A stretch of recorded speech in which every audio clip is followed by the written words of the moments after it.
Mara Ellis had learned to measure a job by what she refused to notice. Do not name the children too soon. Do not learn which drawer holds their letters.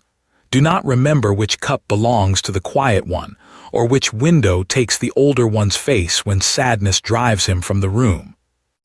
She had spent her adult life keeping other people's houses alive until grief, fever, debt, or shame passed. Then she was paid, thanked, and moved along. 30 days did not frighten her. 30 days was honest. It told her where the edge of the table was before she leaned on it. The wagon road bent west, and the driver shifted on the board beside her. "Mrs. Pike already came by the depot yesterday, ma'am," he said. "Had Harlan hold 2 fares eastbound and a ladies' return. Said the boys'd be ready by month end." Myra kept her eyes on the road. She had seen that kind of arrangement before, the relative who had already decided. The paperwork started before the sickroom sheets were washed. The hired woman brought in so the man of the house could tell himself he had tried.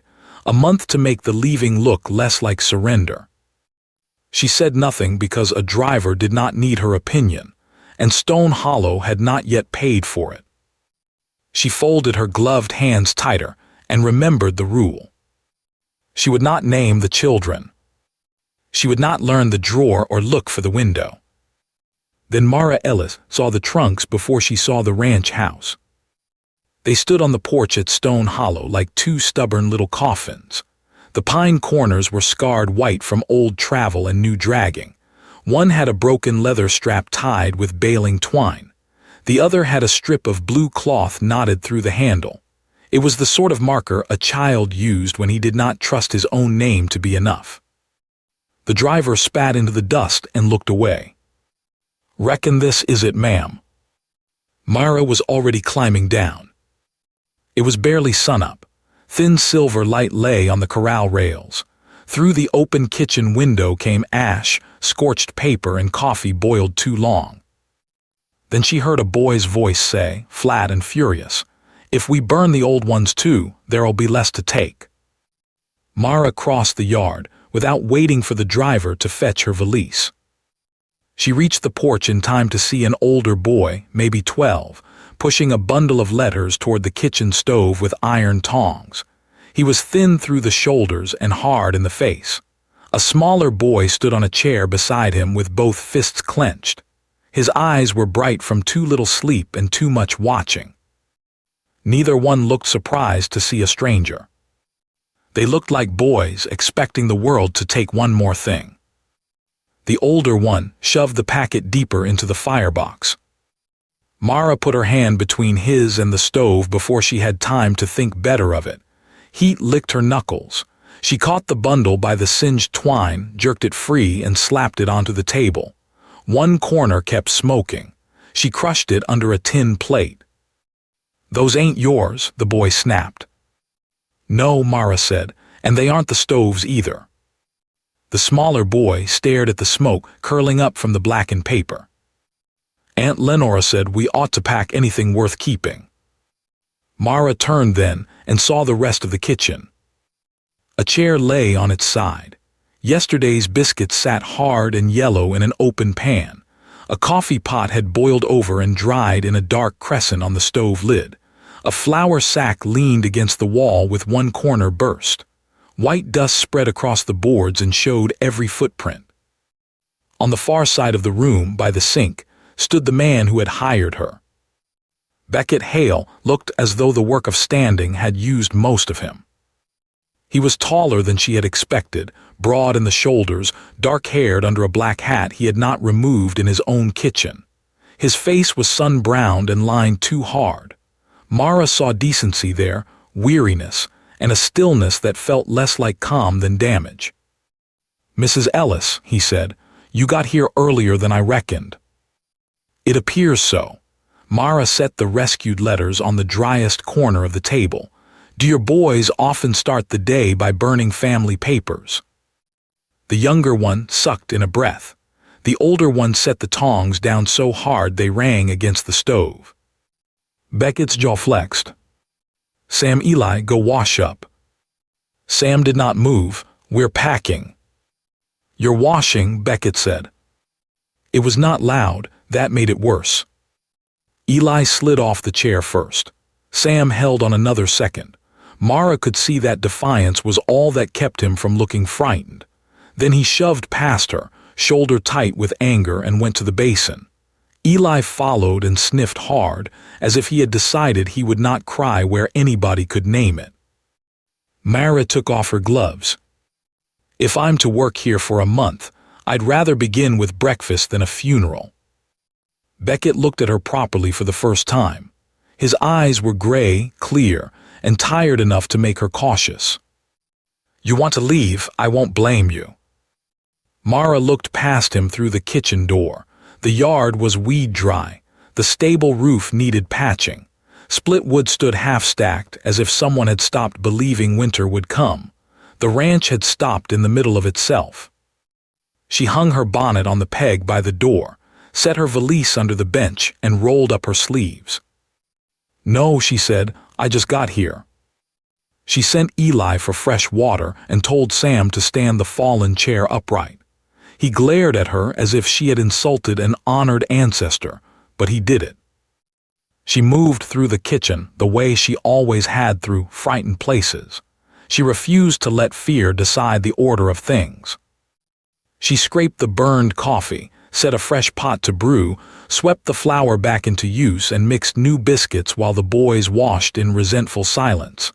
Becket fetched wood without being asked. Mara noticed that. When she reached for the bacon pan, Becket stepped close enough to take it first. Stove draws hot on the left, he said. Thank you. His eyes flicked toward her face, then away. By the time the biscuits had gone in and the coffee smelled right, the kitchen had changed shape. Basin emptied, table cleared, chairs upright, boys seated, smoke gone.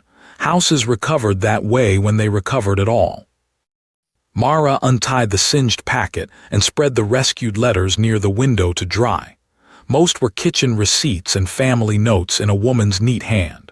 One envelope had only one word across the front in faded ink. Becket. She turned it face down without opening it. Sam watched her do it. Something cautious crossed his face. Eat, Mara said. The boys ate. Becket sat last, hat finally off, hair flattened in a dark line around his brow. He bowed his head for no prayer Mara could hear. Only when the plates had been emptied did he speak again. Mrs. Ellis will help us get the house sorted before October, he said, eyes on his plate. Then you'll go to your aunt's properly. Eli's spoon struck the floor. Sam's mouth went white at the edges. He stared at his plate as if looking at Becket would cost too much. Becket did not say the words cruelly. Mara could hear that much. He said them like a man driving a fence post into soft ground. Saying it aloud was his shape of control. Mara folded her hands in her lap. She would do her work. She would not interfere. She had made that rule before in kitchens where children watched trunks, cradles, sickbeds, and doorways. It had never saved her from learning their names. I'll show you your room after, Becket said. Terms are what I wrote, 30 days' work. Wages paid weekly. Rooms yours, keys yours. You're free to leave at month's end or before if the place proves too much. And who decided the boys' leaving was proper? Mara asked. I did. It was the sort of answer men gave when they had made a choice, only after letting grief and shame herd them into it. Then perhaps, Mara said, by the end of 30 days you'll know whether you were right. He finally met her eyes. There was the first real spark she had seen in him. After breakfast he showed her upstairs. Her room looked east over the yard and held a narrow bed, a washstand, one chest of drawers, and a small iron key laid on the sill. Across the hall, 2 bare bed frames waited under gray dust. That was my brother's room after the boys were little, Becket said from the doorway. They've been sleeping downstairs near the stove since winter. Because... He looked toward the bare room instead of at her. House felt too big after. The silence said after what? Mara set the key in her pocket. And now you mean to make it smaller. His mouth tightened once. I mean to send them somewhere easier than this. Children do not always know the difference between easier and gone. He flinched so slightly another person might have missed it. You haven't been here an hour, he said. No, Mara put her hand on the doorframe. But your older boy tried to burn letters, and your younger one knows which trunk is his. That is more than an hour's worth of truth. He stepped aside. Supper's at 6 if we keep it decent. Then he went back downstairs. Myra unpacked little, 1 second dress, 2 aprons, a comb, a Bible her mother had given her before widowhood shortened all promises into wages and weather. She left her stage timetable tucked inside her valise. 30 days, enough time to do honest work, not enough time to belong anywhere. By noon she had the upstairs windows open, the boys' blankets aired, and a pile started for mending. Sam tested her by vanishing when she asked for help. Eli tested her by staying close enough to need answers and far enough not to trust them. Where'd you work before here? He asked while she shook out a quilt. Boarding house near Cheyenne. Before that, a hotel kitchen in Laramie. Did you leave? Eventually. Do women always? Mara looked at him. He was only 8 or 9, all elbows and cowlicks, with the grave caution of a child who had learned not to hope loudly. No, she said, some stay when there is a reason. He nodded. That afternoon Becket came in carrying 2 buckets from the well. He stopped at the kitchen threshold and stared at the table. Myra had moved the trunks off the porch and into the entry hall. I didn't say to bring those inside. No, she said, slicing apples for a pie she could not justify. But the porch is for arrivals, not farewells that keep rehearsing themselves. He set the buckets down softly.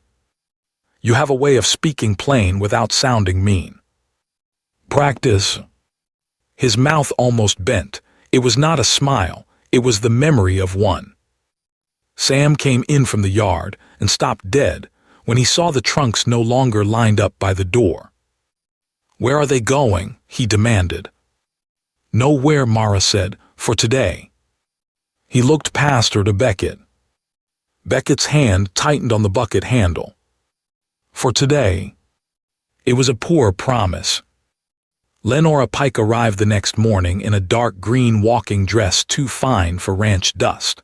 She stepped down from her buggy with the certainty of a woman who believed every threshold improved by her crossing it. Mara was kneading bread. Becket was in the yard with the hands. Sam and Eli were shelling beans badly enough to suggest they hoped to be dismissed. Lenora entered without knocking and kissed the air near each boy's temple. There you are, my darlings. I told Mrs. Wren in town we would have you fitted for new coats before the month turns. Sam's shoulders went high. Eli looked at the floor.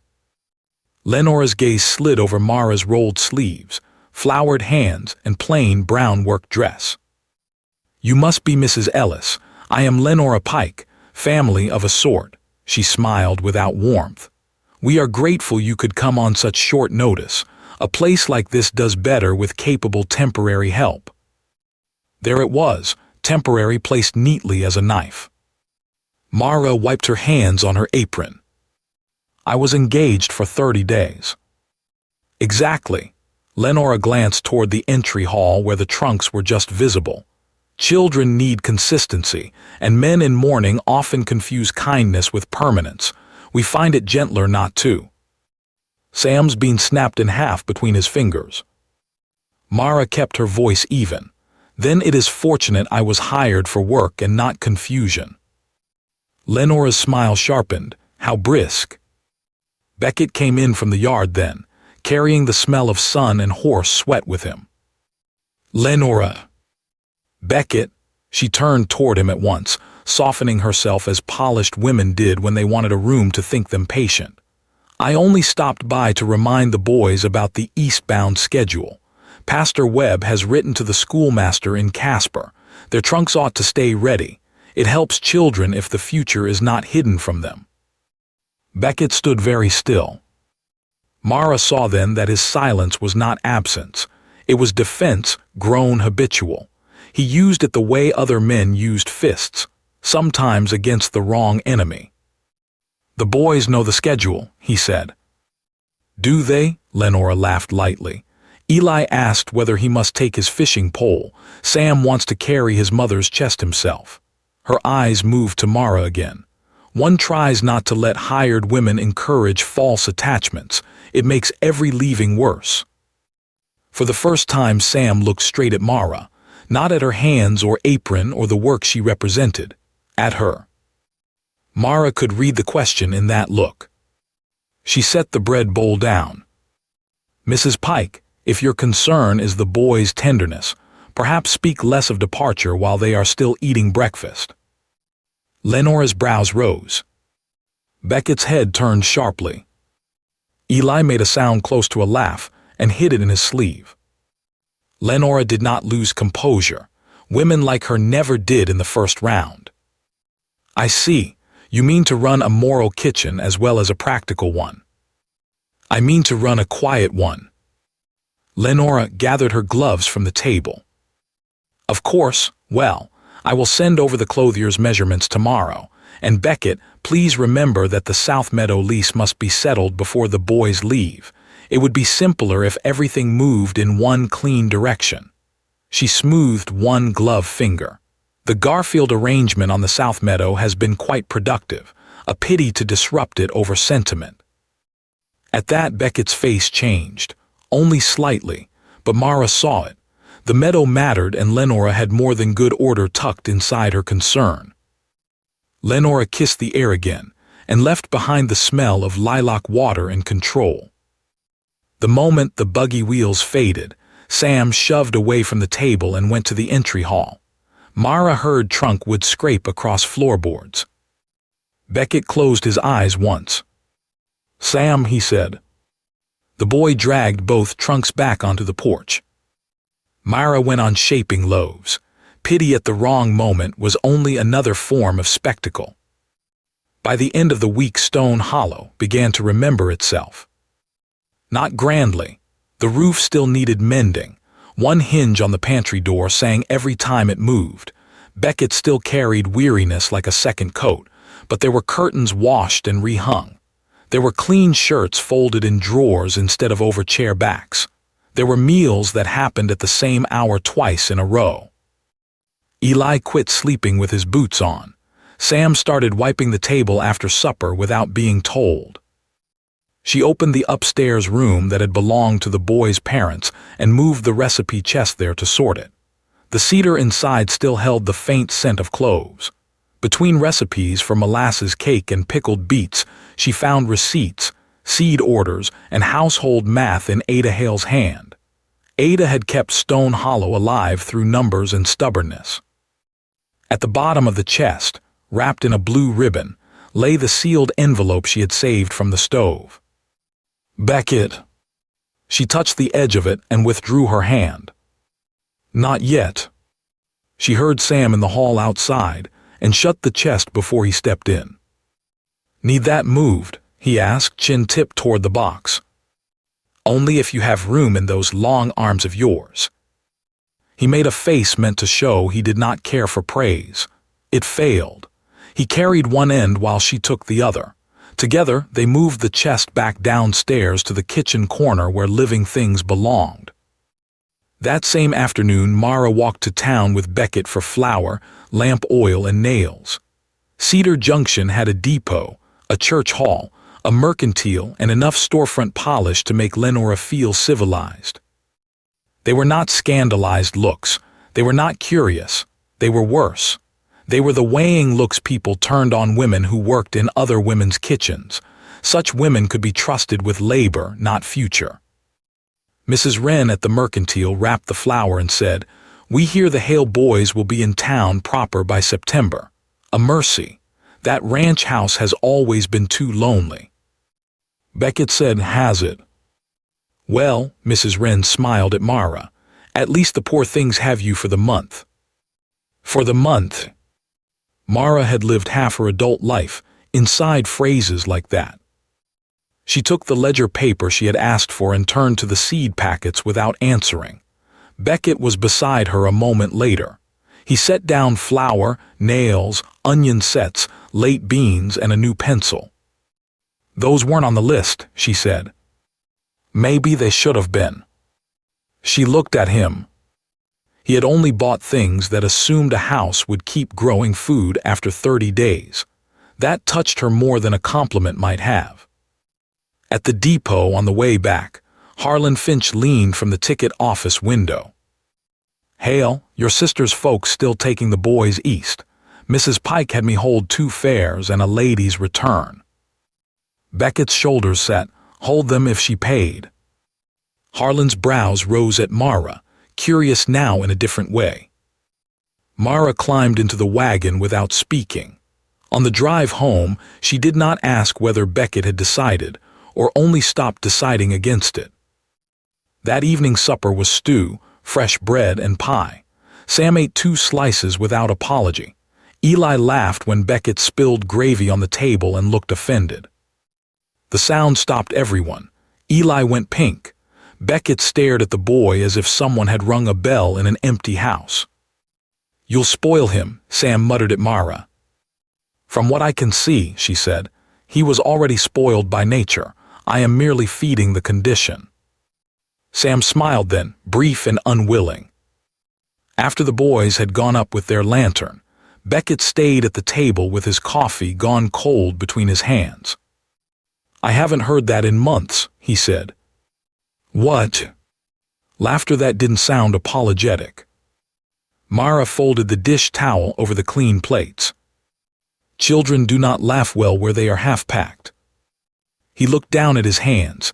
They were large, work-cut, browned by weather and scarred across the knuckles. Good hands, careful ones. "My brother Jeb died in the spring fever," he said. "Ada followed before the first haying. The boys came to me because there was no one closer on the land. Lenora offered town. I offered the ranch. At first I thought surviving it was the same as keeping it. Then winter went through us. I let rooms close. Let the meadow out cheap. Let quiet stand in for care." Mara sat down across from him. "And now?" He looked up. "Now I'm not sure whether wanting better is late or dangerous." "Usually both," she said. He gave one low laugh. "You do have a taste for honesty." "It saves time." He studied her then.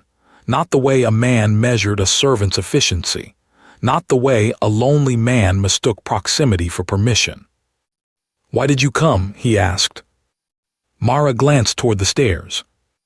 "Because your ad said wages on time, a room with a key, and no false expectations." "And before that?" She thought of the boarding house in Cheyenne. She had steadied a widow's nerves until the widow's married daughter arrived, then found herself paid off with gratitude. She thought of hotel kitchens, seasons, and being necessary until the crisis passed. "Before that," she said, "I learned that a woman can keep houses from falling and still not have one anybody means for her." His hand tightened around the coffee cup. Neither spoke for a long moment. The quiet between them was not hollow now. It was waiting. 2 days later, Mara returned from town with yeast cakes and salt pork to find Sam sitting on the porch steps. His knees were drawn up, and a strip of grass was shredded between his fingers. "Aunt Lenora came by," he said before Mara reached the bottom step. Mara set the basket down. "While I was gone." He nodded toward the yard, talked to Uncle Beck by the pump for near an hour. "And you heard?" "Not much." His mouth twisted with the shame of listening and the anger of needing to. She brought a form for enrollment.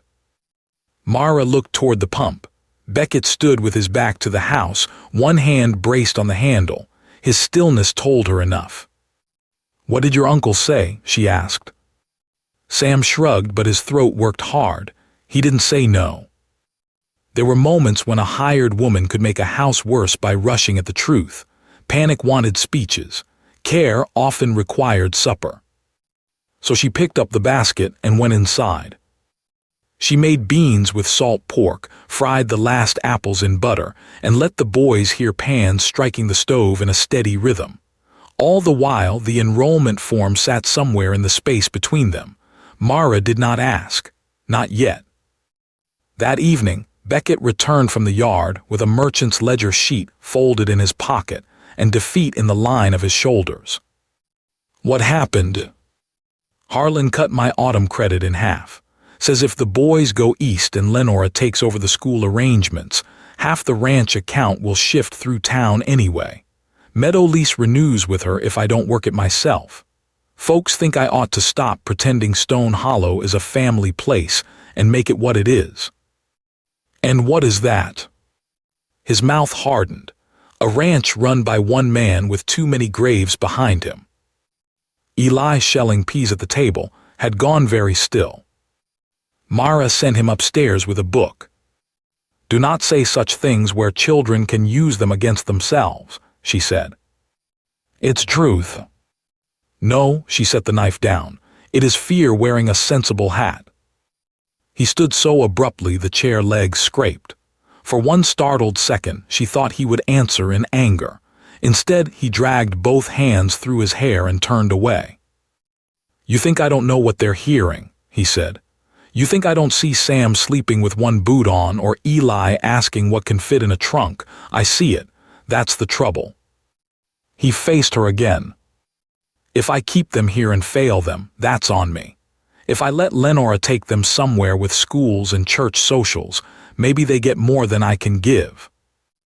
Mara looked at the clean table, the open windows, the herbs drying near the sill. The boys' arithmetic slates were stacked beside the lamp. This house is not haunted, she said. It is wounded. Those are not the same. He closed his eyes. Maybe to you. That Sunday Lenora hosted a church supper under white lanterns strung behind Pastor Webb's hall. Mara had no wish to go. Refusing would feed the story Lenora preferred. Stone Hollow would look like a place of sulks, rough manners, and temporary women hiding from decent society. So Mara ironed her blue-gray dress, braided her hair clean, and went. Lenora's tablecloths were starched. The pies were aligned like soldiers. The women of town moved around her with the approving ease reserved for those who turned control into hospitality. Becket stood near the back wall with Sam and Eli beside him. All three wore their best as if it pinched. Mara brought in the biscuits at Mrs. Wren's request, because of course she had been asked to help, not merely attend.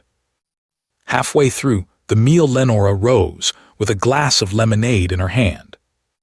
Friends, she said, smiling over the children as if each one were a ribbon she herself had tied, I wanted only to thank those who have helped us plan a proper autumn for my dear nephews.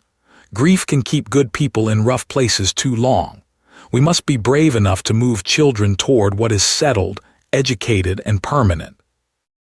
Her gaze slid lightly to Mara, not long enough for anyone to accuse her of insult, long enough for every woman there to understand the line drawn. It is a blessing, Lenora continued, when kind temporary help appears in the difficult months, but a real household asks for more than a tidy kitchen. There it was again, temporary help not belonging. Eli's lower lip began to tremble. Sam set his jaw so hard Mara could see the pulse jump there. Becket did not move. That hurt her more than Lenora's words. Pastor Webb made a low agreeing sound. Mrs. Wren dabbed her eyes. Somewhere a spoon clinked against china. Mara set down the biscuit basket. She did not speak. If she answered now, Lenora would win by making the evening about a servant's temper. Instead, she crossed to the stove line where the coffee urn had gone low. She rolled up her sleeves and began doing what she always did when a room turned cruel under lace. She made sure no child went hungry inside it. Mrs. Wren came to the urn with her cup held close. "You're doing a fine thing for them, Mrs. Ellis," she said, voice lowered enough to sound kind. "It's a hard month's work, but they'll remember your kindness when they're settled." Myra looked at the dark coffee, moving inside the cup. The woman meant no harm. That was the worst part. Mrs. Wren had already placed Mara in the story as a useful chapter. Mara was being thanked before the leaving, eulogized while her hands were still warm from serving. There was no cruelty in it. Cruelty at least knew it was choosing a blade. "Cream?" Mara asked. Mrs. Wren blinked. "No, thank you." Mara filled the cup and handed it back. Sam watched her from across the room. Then he turned and slipped out the back door. Eli saw him go and followed. She set down the ladle, Becket. He was already moving. They found the porch empty at Stone Hollow, the entry hall open, and the trunks gone again. Night had come down warm and black. Becket lit 2 lanterns with hands that barely shook. "They know the bunkhouse, Orchard Edge, old tack shed. Then we start there." They searched the outbuildings first, calling until the names came back as ragged echoes. Lantern light cut paths through dust and darkness. Horses shifted in their stalls. At the orchard edge, Mara caught a glimpse of blue cloth low between the trees and ran. She found Sam and Eli crouched behind the old bunkhouse wall with both trunks, the recipe chest, and one crumpled ticket stub clenched in Sam's fist. Eli burst into tears the moment he saw her. Sam did not. That was worse. "We can sleep out here," he said hoarsely. "If we ain't in the house, maybe it won't hurt when we go." Mara stopped in the dry grass. She had heard versions of that bargain before. Children bargained with geography when adults gave them no better tool. They slept near doors. They kept shoes on. They put a chair between themselves and the bed that might not be theirs tomorrow. Mara knew the bargain because she had made it herself. Every new job began with one bag. Keep the timetable in the pocket. Never unpack the second dress until the second week. Now she was crouched in dry grass before 2 boys who had learned grief management from a man who had learned it from grief. She would not say that to them. It was too large for children and too cruel for the dark, but it changed the shape of her next breath. Becket stopped beside her as if struck. Then Mara knelt until she was level with the boys. "Listen to me," she said. Sam's chin jutted. Eli pressed both fists to his face. "No," Sam snapped.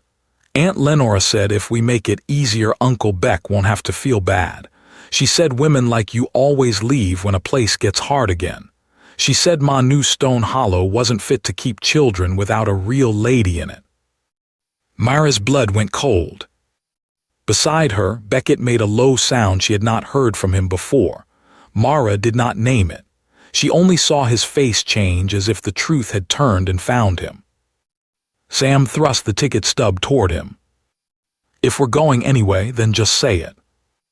Becket crouched, lantern held low between them. In that trembling yellow light, his face looked stripped bare. "I am saying," he said, and his voice broke once before he steadied it, "that I have been a fool." Eli hiccuped. Sam stared. "Come inside," Mara said, "not because anything is settled, because children don't learn truth better in the dark with splinters in their knees." They went back together. Becket carried the trunks. Mara carried the recipe chest. In the kitchen, she set the chest on the table and untied the blue ribbon around the sealed envelope. Becket looked at it, then at her. "You found that before?" "Yes." "Why didn't you open it?" "Because it was addressed to you." She swallowed. "I am opening it now because your boys are shaking. I think the woman who wrote it would rather be useful than private." He nodded once. Sam and Eli sat on the bench wrapped in quilts. Becket stood behind them with both hands on the boys' shoulders. She broke the seal carefully. The paper inside was thick, folded small, and written in the same neat hand as the recipes. "Becket, if you are reading this, then either I was foolish enough to think I had more time, or grief has already come and made this house quieter than it should ever be. Do not let quiet tell you lies. You and I both know Lenora loves order more than land, and appearances more than weathering a bad season. She will call town safety and polish and proper schooling a kindness. Some of it may even be kindness. But the boys belong first to Stone Hollow if there is any courage left in the house to keep them here. Not because the ranch is easy, because it is theirs, because Jeb loved this meadow, and because boys can survive thin soup better than they can survive being taught their place was only temporary. If you still have the heart to choose them over the easier story, choose them. If one day you do not, then let them go cleanly and tell them the truth.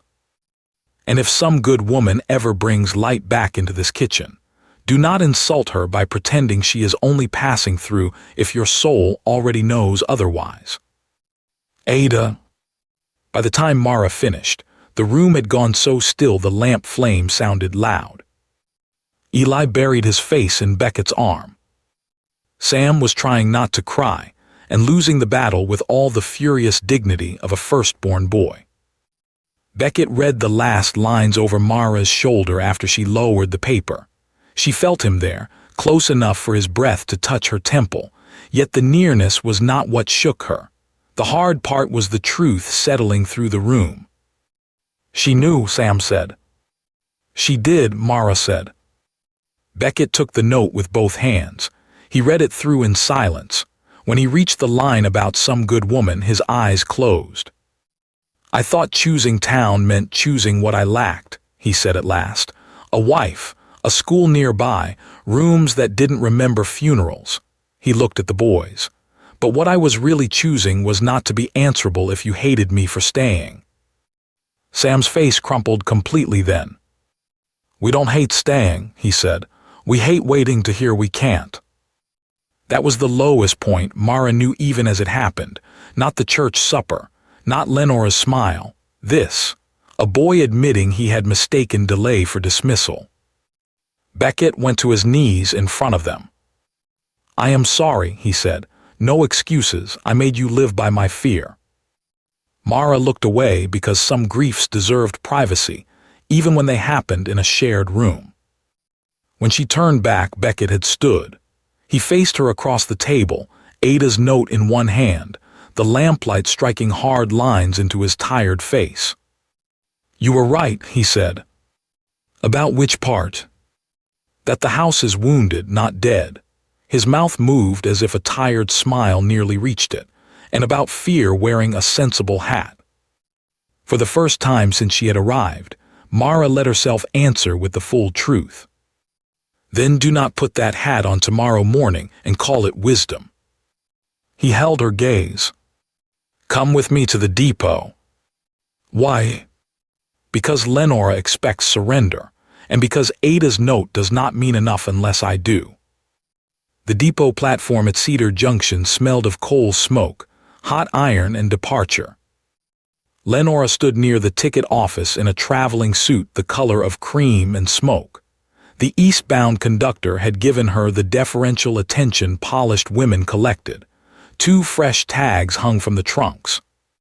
Sam's blue cloth strip was gone. Mara saw that before anything else. Cold anger steadied her. Harlan Finch, behind the office window, looked from Lenora to Becket to Mara and straightened. Pastor Webb had come too, no doubt because Lenora had mentioned duty and transition. Becket drew the wagon to a stop. Sam and Eli sat between him and Mara on the bench, both pale, both upright. Lenora's smile arrived at once. There you are. I was beginning to worry sentiment might make us late. Her gaze slid over the boys' worn boots. Come now, darlings. Town will feel kinder once you are settled. No one moved. Pastor Webb cleared his throat. This is difficult for everyone I know. Lenora extended one gloved hand toward Eli. Becket stepped down from the wagon. No, he said. The word traveled across the platform. Lenora blinked, no. He turned and lifted the trunks down himself, not toward the train, onto the platform. Then he came back for the recipe chest and set it beside Mara. The boys aren't going east. Steam hissed down the track. A woman with a carpetbag went still. Harlan stopped pretending to inventory the ticket drawer. Lenora's smile tightened. Becket, grief notes and kitchen confusion are not a future. We discussed this. We did, he said. Mostly you discussing it at me until I called it settled. Color rose in her face. You cannot keep children on sentiment. Mara opened the note and stepped forward before Becket could answer in anger. This mattered. The line had to be clean. No, she said, but perhaps one ought not send them away on convenience. Lenora stared at her. This is family business. You made it public the moment you bought the tickets and invited witnesses. Pastor Webb shifted uneasily. Mara lifted the page. Her hand did not shake. Ada Hale wrote this for Becket if grief ever made Stone Hollow quieter than it should be. She said the boys belonged first to their own land if there was courage left in the house to keep them. She said town polish was not the same as belonging. She said if a good woman ever brought light back to the kitchen, it would be an insult to pretend she was only passing through if the soul already knew otherwise. Silence. Lenora recovered first. A dead woman's private hopes are not structure. They are not schooling. They are certainly not a plan for winter. Her gaze cut to Mara with bright contempt. And this woman was hired for 30 days. She will be gone with the first frost. Then what? Boys half raised, house half kept, meadow half used. There was the second countermove. Not law, not reason, shame. Becket reached into his coat pocket and drew out the folded tickets Harlan had prepared. Then hear this clear, he said. He tore them straight through the middle. The sound was small. It struck Mara hard. Eli sucked in a sobbing breath. Sam stared with both hands balled so hard at his sides his nails were white. Lenora went dead still. Becket let the halves fall to the platform boards. They stay. The boys stay on their own land. The upstairs rooms stay open. The trunks go back inside because I was wrong to let fear set them by the door in the first place. You are choosing chaos. No. He looked at Mara then in front of everyone, and there was no hiding left in his face. I am choosing to stop calling surrender respectable. Harlan made a low sound through his teeth that might have been admiration.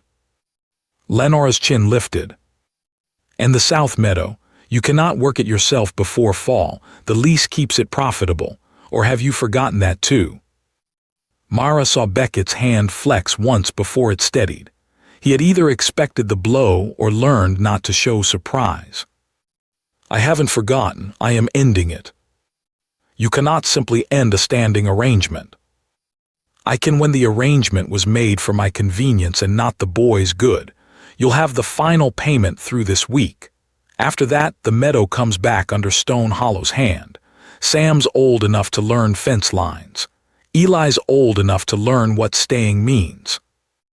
Lenora looked as though refusal had struck her harder than anger could. The polish cracked. All this, she said, voice low and shaking at the edges, because a housekeeper read one sad note and played lady in your kitchen. Mara might have answered. She did not need to. Sam stepped forward first. She didn't play anything, he said. His voice wobbled, then strengthened. She made breakfast when we were wrecking the room. She opened the windows. She made Uncle Beck talk. She never once told us to call it ours if it wasn't. You did. Eli grabbed Becket's hand with both of his. I don't want East. Pastor Webb cleared his throat again, this time with less certainty. Mrs. Pike, it seems the matter is not as settled as we understood. Harlan leaned out of the ticket office window. And as for those fares, ma'am, I can reverse the hold easy enough. Lenora looked around and saw what had changed. Not a crowd, not applause, worse for her, witnesses with revised faces. She drew herself up. Very well.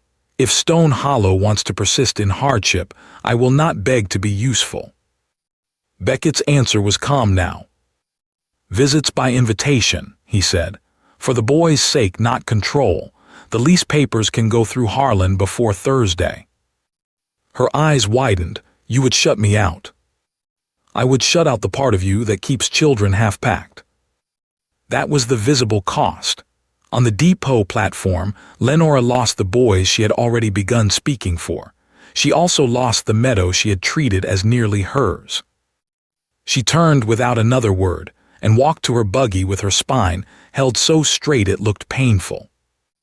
Only when she had gone did anyone seem to breathe normally. Sam bent, picked up one torn ticket half from the boards, studied it, and let it drift from his fingers. "Can we take the trunks back now?" Eli asked. Becket gave a rough laugh. "Yes," he said, "we can take them back."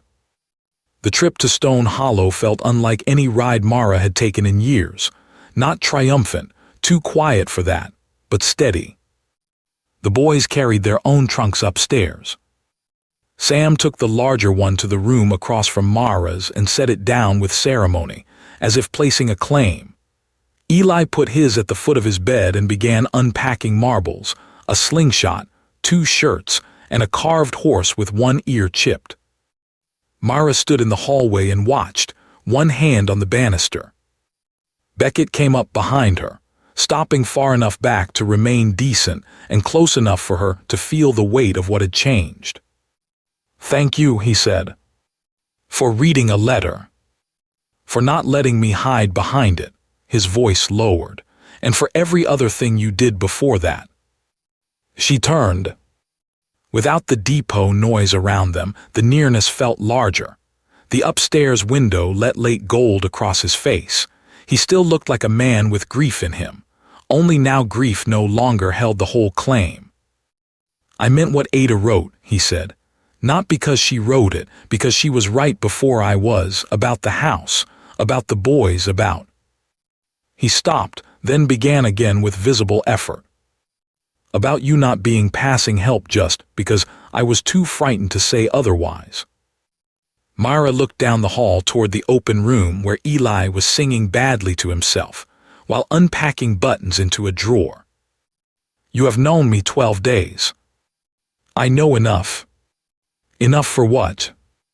He exhaled, almost smiling at the directness of the question. "Enough not to insult you with rescue words.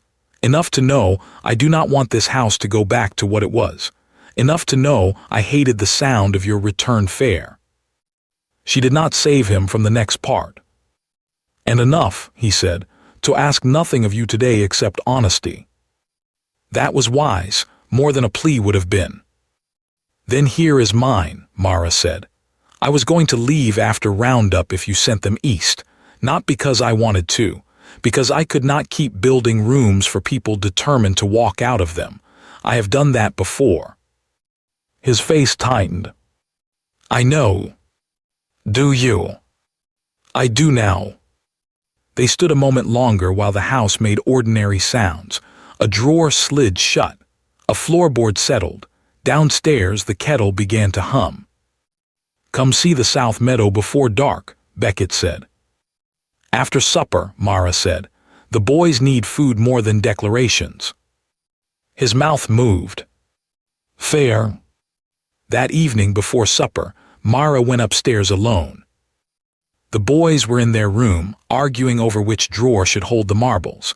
Becket was below, moving wood beside the stove. Mara shut her door and opened her valise. Under the spare apron, beneath the Bible and folded stockings, lay the stage timetable. She took it out and held it between both hands. The paper was creased at the corners from too much handling.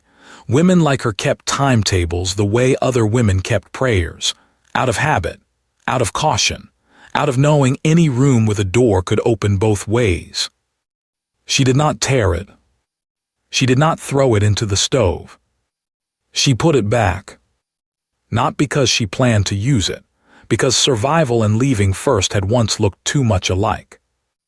Through the floor came Sam's voice. "Uncle Beck, can you show me where the fence line starts on the South Meadow?" Becket answered, muffled by the boards. "Myra heard enough. After supper. Bring your coat, we'll mark it before dark." Boots sounded on the stairs. Eli called her name and asked whether biscuits could burn if a person forgot time. Mara closed the valise and slid it under the bed. Only if that person stands in the hallway asking questions, she called back. The meadow lay west of the house, lower than the main pastures where the water grass grew thicker. Lenora had been right about one thing: it mattered, not just for money, for continuity. Jeb Hale had loved it, the boys had said. Ada had planned her kitchen garden around its yield. Even the fence seemed built by hands that expected descendants. Becket and Mara walked it at sunset, while Sam and Eli raced ahead with willow sticks as swords. Their voices carried back in bursts that no longer sounded borrowed. "If the lease ends," Mara said, kneeling to inspect a sagging run of wire, "this stretch needs resetting before the first cold, and the far ditch is silted." "I know. Do you mean to work it?" "I do if I can."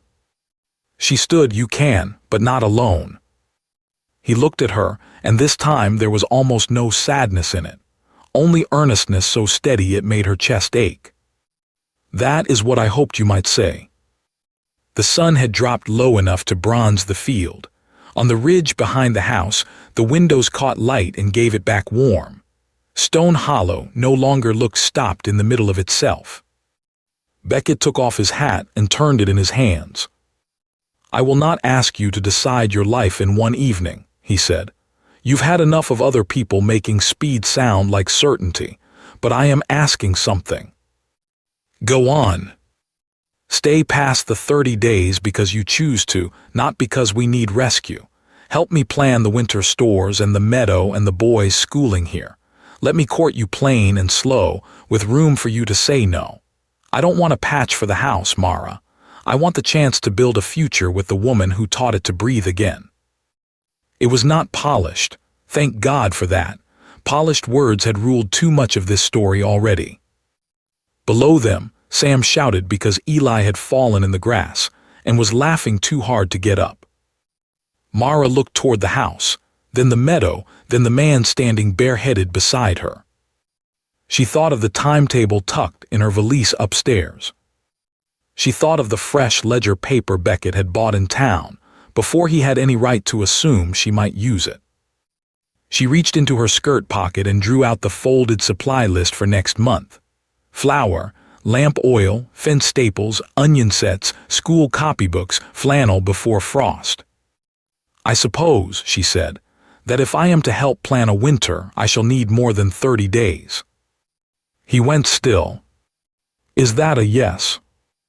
"It is a yes to staying," she said, "and a yes to being courted slowly enough that neither of us can hide behind gratitude." His relief felt intimate. "Fair terms," he said. "Very." He put his hat back on. Then, cautiously, with the gentleness of a man who had waited until the truth could stand by itself, he offered her his arm. Mara took it. They walked back toward the house together, the boys circling ahead with all the wild energy of children who had been given back their own beds. At the upstairs window, one of the trunks now stood open. That, more than the torn tickets, more than Lenora's departure, more than even Ada's saved note, felt like the proof. Only that Stone Hollow was no longer arranged for leaving. That night, Mara left the timetable folded beneath her aprons.